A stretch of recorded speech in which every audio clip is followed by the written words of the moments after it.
It is Sunday, December 1st, 2019. Welcome to LCJ Live. I'm Lights Camera Jackson. Can you believe it's December? Because I cannot. Hope you had a great Thanksgiving, a safe and happy holiday, and a great Black Friday as well. Small Business Saturday. Cyber Monday is tomorrow. Tomorrow is also the Annie Awards nominations. If you love animation, this is the award show that honors animation films, television series, television specials, video games, commercials, all kinds of things like that. So the nominations for the Annie Awards will be revealed tomorrow, and I'm looking forward to seeing what's going to happen with all of those. We'll take a look at all of the major animated feature contenders for the Annie Awards coming up in just a little bit here on LCJ Live. I also have this UPS truck with me because this is the final week coming up this week that I'll have the chance to get screeners and award season swag before I vote for the Critics' Choice Awards nominees.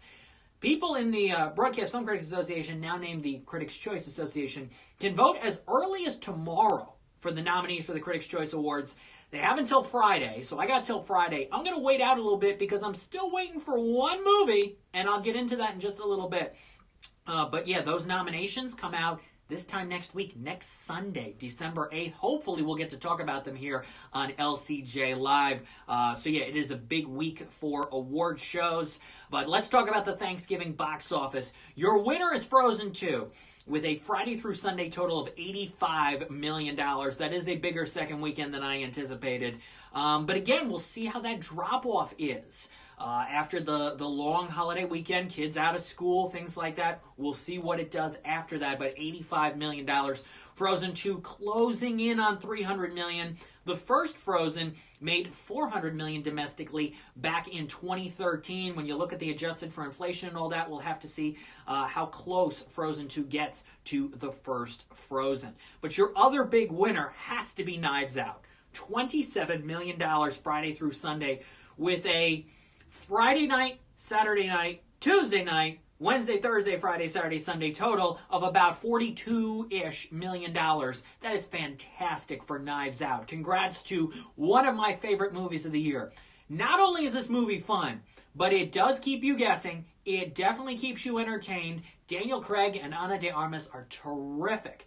I can see one or both of them picking up Best Actor and Actress in a Comedy nominations, either from the Golden Globes or maybe the Critics' Choice Awards even. Maybe both. We'll have to see. Knives Out has to be a Best Comedy Critics' Choice nominee because the critics are loving it. They're loving Rian Johnson's screenplay. I think it's fantastic. So we will see how Knives Out does when it comes to the awards nominations. Again, one of the best films of the year. You gotta go see Knives Out. The other major new movie that opened up this weekend, Queen and Slim, $11.7 million Friday through Sunday, with a 5-day total of just under $16 million. That is pretty good. It's a little higher than people were expecting, than I was expecting. Not bad. We'll have to see what happens with its two stars if they get some nominations coming up in the awards races.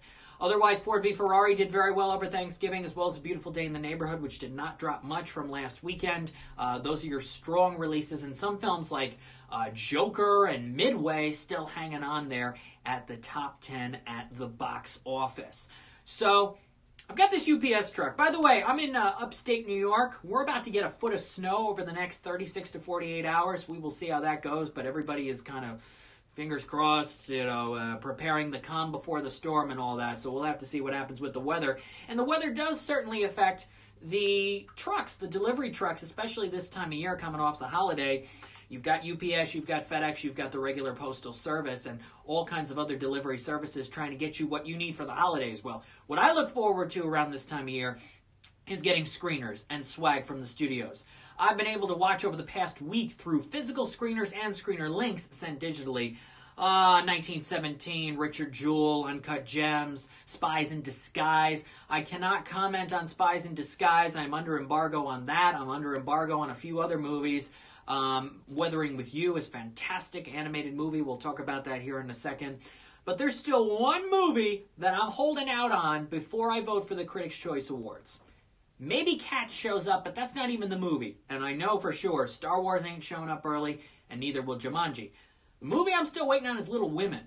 Now here's the story with Little Women. Some members of the Critics' Choice Association received Little Women via a UPS truck on Saturday or even some Friday. They received Little Women, but there was a shipment issue. And so some critics like me, others in Chicago, others in Maryland, probably this half of the country, have not received their Little Women package yet, which reportedly also has signed books and things like that, maybe from the cast and crew. It's a big star-studded movie. Greta Gerwig, Saoirse Ronan, Meryl Streep, Laura Dern, Timothée Chalamet, Florence Pugh, Emma Watson. There's a lot of people in Little Women.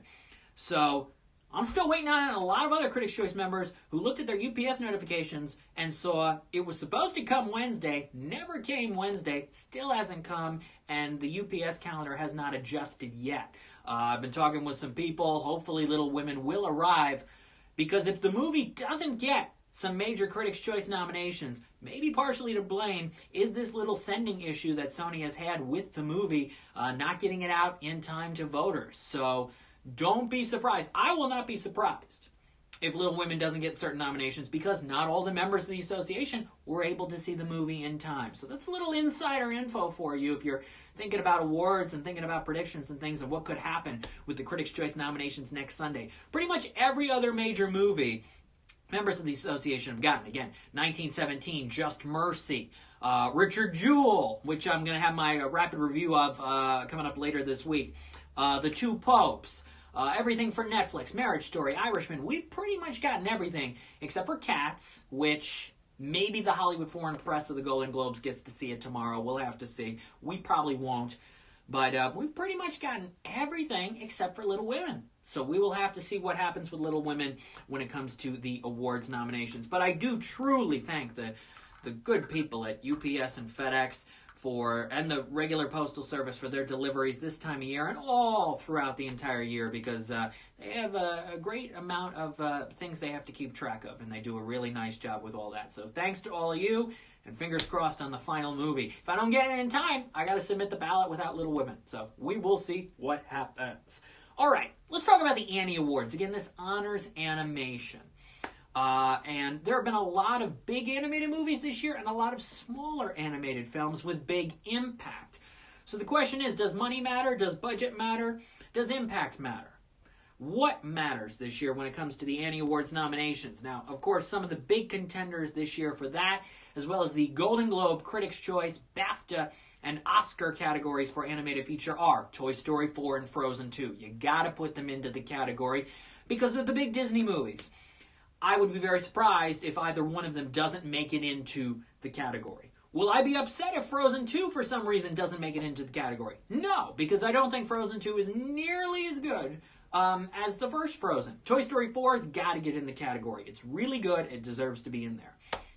Now, DreamWorks, early on in the conversations about what was going to happen this year with the category, DreamWorks was hot. DreamWorks was getting ready and getting going with their two films. The final installment in the How to Train Your Dragon saga, How to Train Your Dragon: The Hidden World, and Abominable.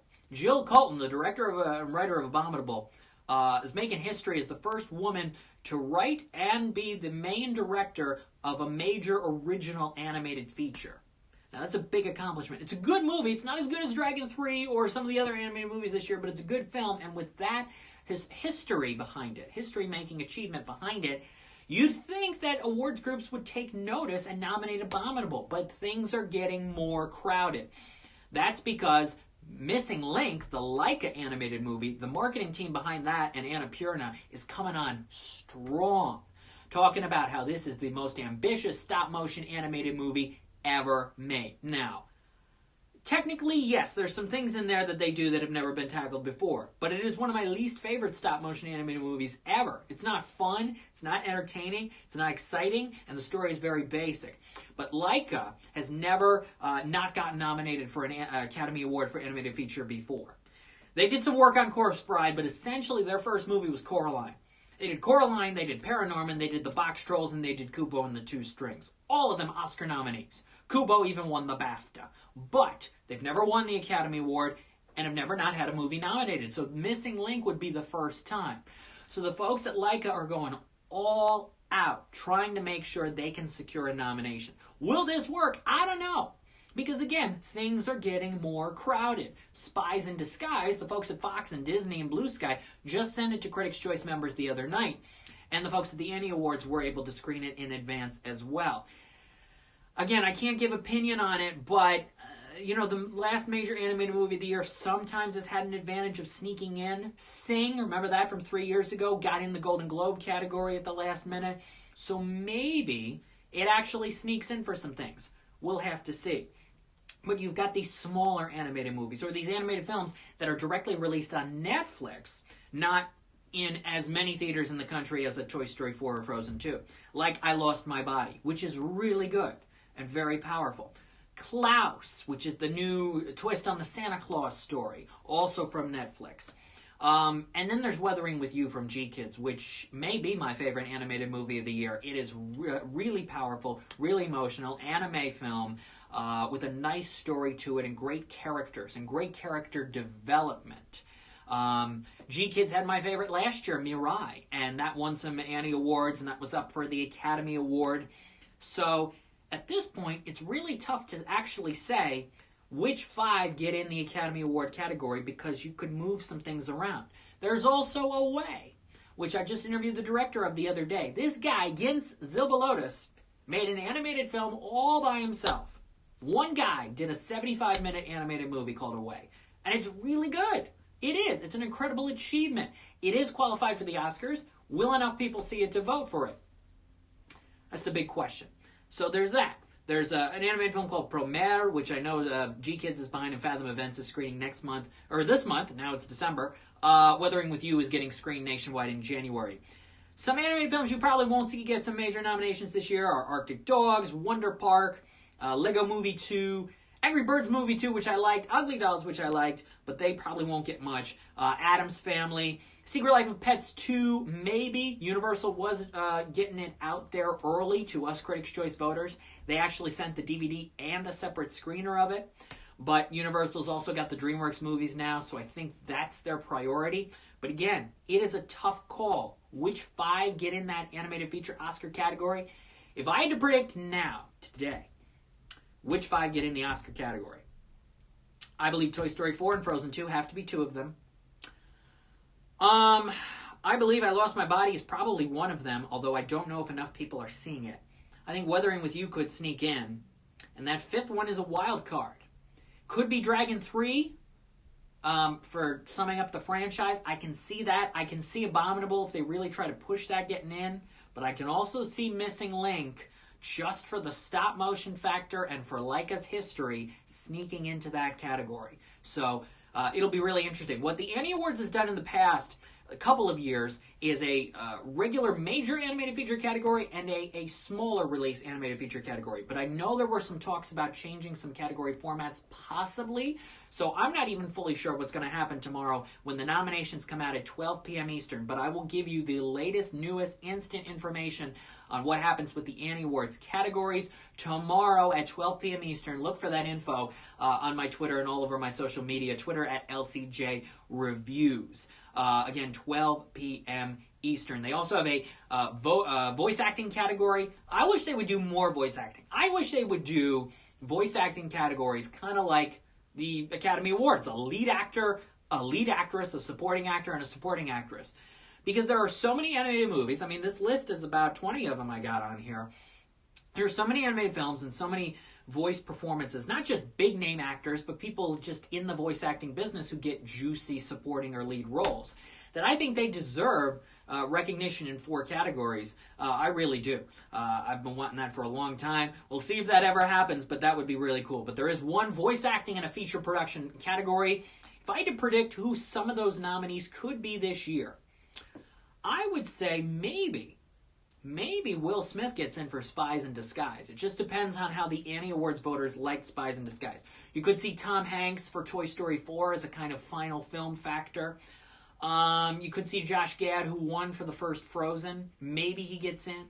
You could see Jay Baruchel for the final Dragon movie. You could even see Harrison Ford for Secret Life of Pets 2, depending on how they responded to him.